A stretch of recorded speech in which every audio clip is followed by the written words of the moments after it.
ओम नमो भगवते वासुदेवाय। स्वागत है आप सभी का हमारे चैनल पर। आज के इस वीडियो में हम आपको सुनाएंगे पूर्णमासी व्रत की कथा। द्वापर युग में एक समय जब माता यशोदा जगत के प्राणियों को नाना प्रकार के क्लेशों एवं विपत्तियों से पीड़ित देखकर उनके दुख से दुखी होकर उनका कल्याण करने की भावना से नंद नंदन ब्रजचंद मुरली मनोहर भगवान कृष्ण के पास जाकर अति प्रेम से बोली, हे गोपाल, तुम ही सारे संसार के उत्पन्न करता एवं संहार करता हो। तुम्हारी ही अनंत प्रभाव से सूर्य और चंद्र जगत को प्रकाशित करते हैं। तुम्हारी ही दया बिंदुओं से क्षुद्र सागर अपार जल से परिपूर्ण रहता है। गंगा की पवित्रता भी तुम्ही से है, आकाश की अखंडता तुम्ही से है और अग्नि की परम प्रचंडता तुम्ही से है। हे मधुसूदन, आज मैं जगत के प्राणियों में किसी को रोग से, किसी को दरिद्रता से, किसी को वैधव्य से और किसी को निर्धनता के प्रभाव से पीड़ित देखकर मेरा हृदय व्याकुल हो गया है। हे सर्वेश्वर, आप ये जगत के प्राणी मात्र के दुख का निवारण करने वाले कोई सुगम उपाय बताने की कृपा कीजिए, जिसके द्वारा जगत के प्राणी दुख, दारिद्र आदि व्याधियों से छुटकारा पाकर सुखी हो जाएं। माता यशोदा के सौंदर्यपूर्ण वचन सुनकर परम प्रफुल्लित होकर भगवान कृष्ण कहने लगे कि हे माता, जगत कल्याण की भावना से ओतप्रोत आपका ये प्रश्न मन को आनंदित करने वाला है। हे माता, अब मैं आपके समक्ष पूर्णमासी व्रत का वर्णन करता हूँ, जिसके करने से नारियां वैधव्य की व्याधि से मुक्त हो जाती हैं। पुरुष दरिद्र एवं निर्धनता आदि अनेक अनेक कठिन क्लेशों के भय से निर्भय हो जाते हैं और उन्हें सुख संपत्ति आदि अटल सौभाग्य की प्राप्ति होती है। भगवान कृष्ण के मुख से इस प्रकार के व्रत का विधान सुनकर माता यशोदा बोली, हे मधुसूदन, पूर्व काल में किसने इस व्रत को किया और उसका व्याख्यान करने की कृपा कीजिए। माता यशोदा के ऐसे वचन सुनकर नंद नंदन बोले, पूर्व काल में वैभव से परिपूर्ण कार्तिका नाम का एक महानगर था। उस नगर के राजा का नाम नंददास था। उस नगर में धनेश्वर नाम का ब्राह्मण निवास करता था। उसकी परम सुशील पत्नी का नाम रूपवती था। वह दोनों प्राणी उस नगर में अत्यंत प्रेम के साथ जीवन व्यतीत कर रहे थे। उनका घर धन धान्य से परिपूर्ण था, किसी प्रकार की कोई कमी नहीं थी। उन दोनों को केवल एक ही दुख था कि उनके कोई संतान नहीं थी, जिसके कारण वे दोनों सदैव उदास रहते थे। एक समय की बात है, उस नगरी में एक महान तपस्वी साधु आया। उस साधु का नित्य नियम था कि वह प्रातः भिक्षा के लिए निकलता था और धनेश्वर के पास पड़ोसियों के भवन से भिक्षा मांगता था और वापस चला जाता था। किंतु धनेश्वर के घर से उसने कभी भी भिक्षा नहीं ली थी। योगी का यह नित्य कर्म जब धनेश्वर को ज्ञात हुआ तो वह अपने को भाग्यहीन जानकर अत्यंत दुखी हुआ और एक दिन अति क्षुब्ध होकर धनेश्वर साधु की कुटिया में जा पहुंचा और हाथ जोड़कर बोला, हे महाराज, आप मेरे पास पड़ोस के घरों से रोजाना भिक्षा लेते हैं, किंतु मेरी भिक्षा स्वीकार नहीं करते। हे महात्मन, मैंने ऐसा कौन सा अपराध किया है जिसके कारण आप मेरे घर की भिक्षा नहीं लेते? तब साधु बोला, निस्संतान व्यक्ति का अन्न पावन नहीं होता, उसके ग्रहण करने से पातक लगता है। इस प्रकार मैं तुम्हारे घर से भिक्षा नहीं लेता हूँ। साधु के ऐसे वचन सुनकर धनेश्वर की आंखों से आंसू बहने लगे और वह रोता हुआ साधु के चरणों में लेट गया और बोला, हे महाराज, आप सर्वज्ञ हैं, तीनों काल भूत भविष्य वर्तमान के ज्ञाता हैं। आप मुझे कोई ऐसा सुगम उपाय बताने की कृपा कीजिए जिसके द्वारा मेरा भाग्य उदय हो और मैं इस दुख से छुटकारा पाऊं, अर्थात मुझे भी संतान लाभ हो। धनेश्वर के ऐसे आर्तवचन सुनकर थोड़ी देर विचार मग्न रहने के बाद योगी जी बोले, तुम महामाया चंडी देवी की उपासना करो, उनकी परम कृपा से तुमको अवश्य ही पुत्र लाभ होगा। योगी का ऐसा आदेश पाकर धनेश्वर ने अपने घर आकर सारा हाल अपनी पत्नी को सुनाया और उससे परामर्श कर अपना घर त्याग कर तपस्या के लिए वन में चला गया और निराहार रहते हुए श्रद्धापूर्वक चंडी की उपासना करने लगा।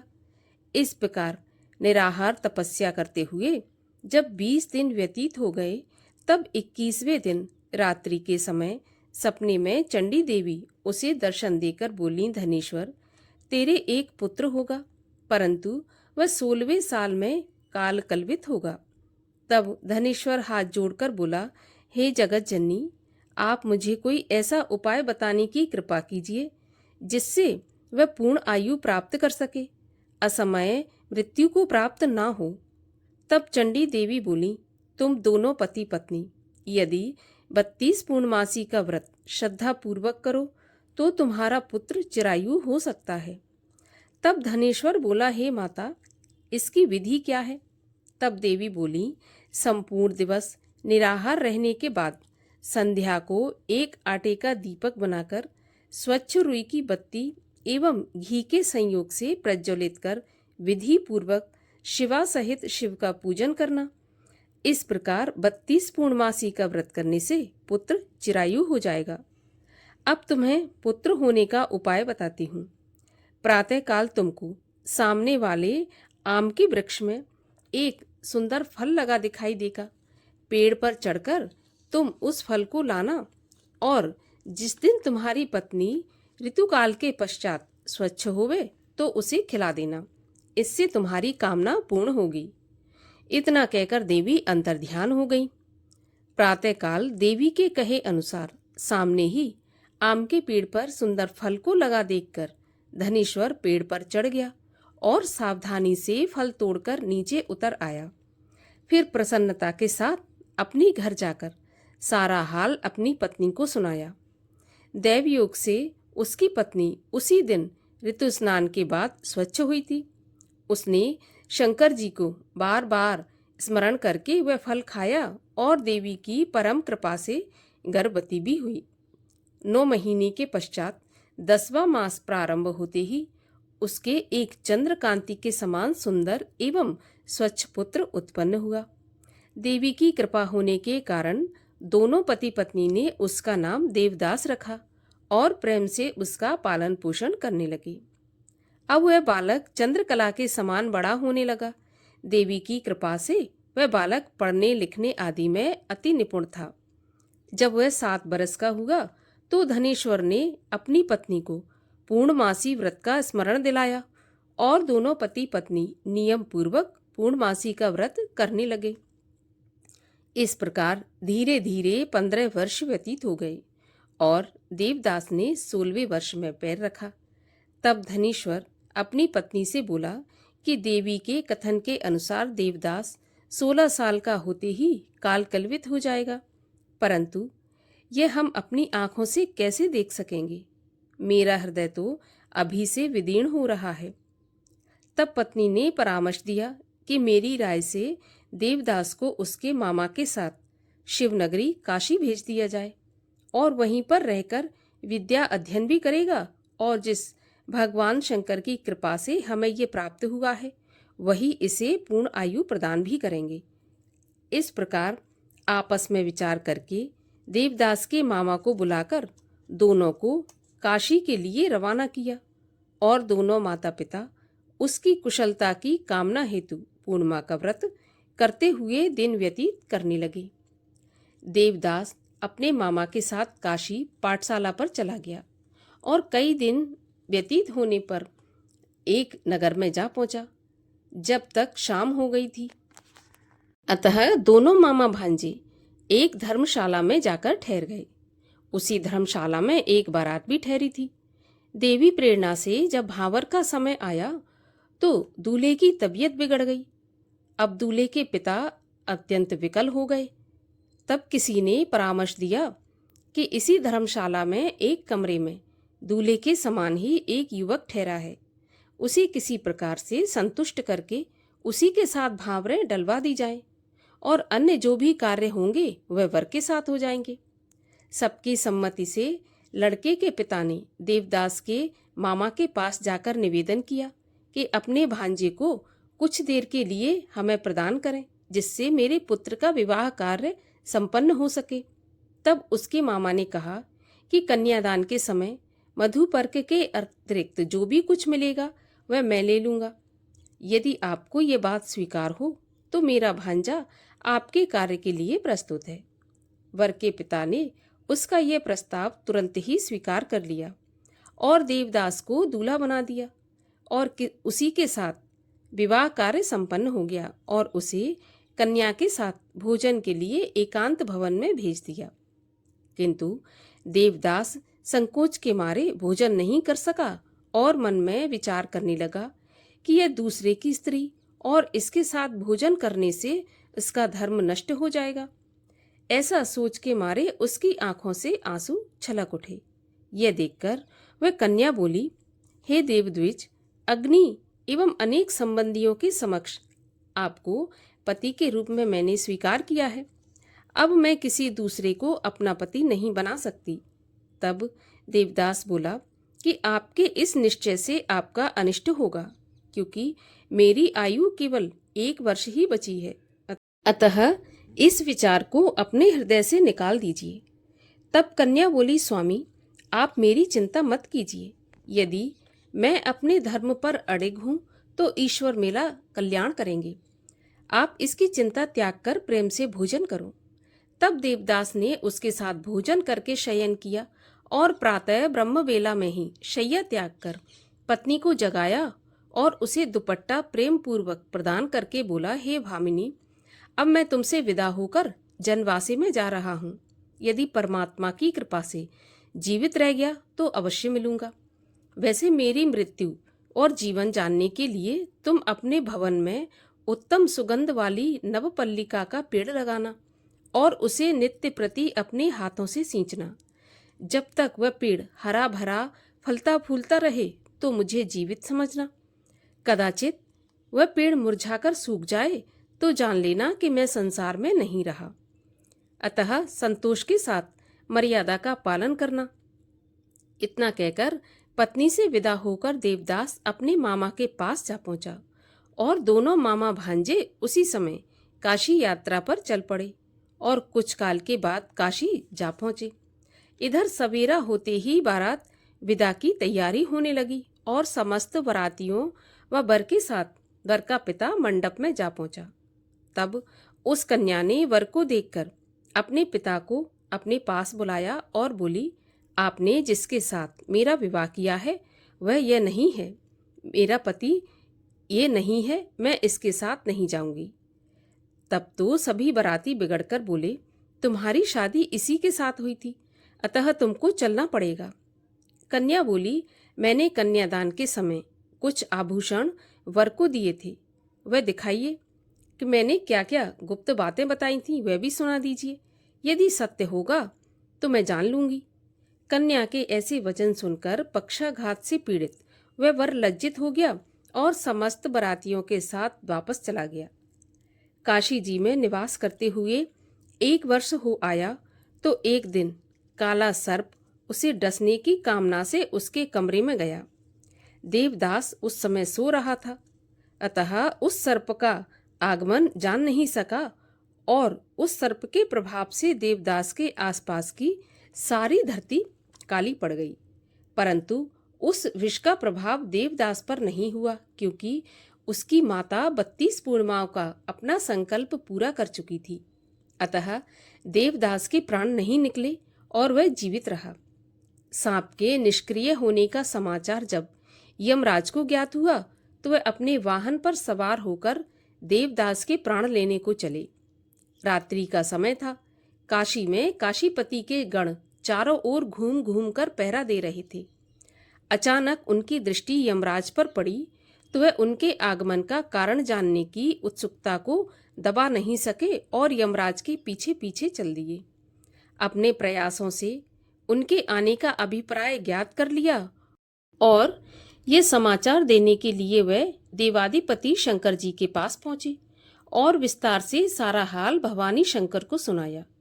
त्रिकालदर्शी शिव जी ने अपनी यौगिक शक्ति से उसकी माता द्वारा व्रतों का संकल्प यमराज के आगमन का सारा हाल गिरजा को सुनाया।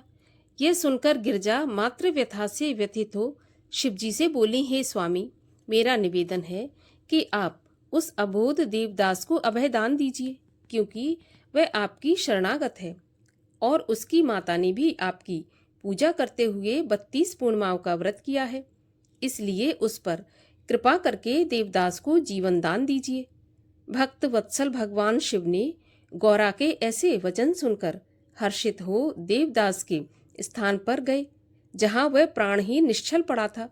उसके मुंह में एक अमृत बूंद डालकर अंतर ध्यान हो गए और देवदास सोए हुए व्यक्ति के समान उठकर बैठ गया और अपने मामा से बोला कि 16वां साल भगवान की कृपा से पूरा हो गया, इसलिए अब घर चलना चाहिए। यह विचार करके घर के लिए चल दिए।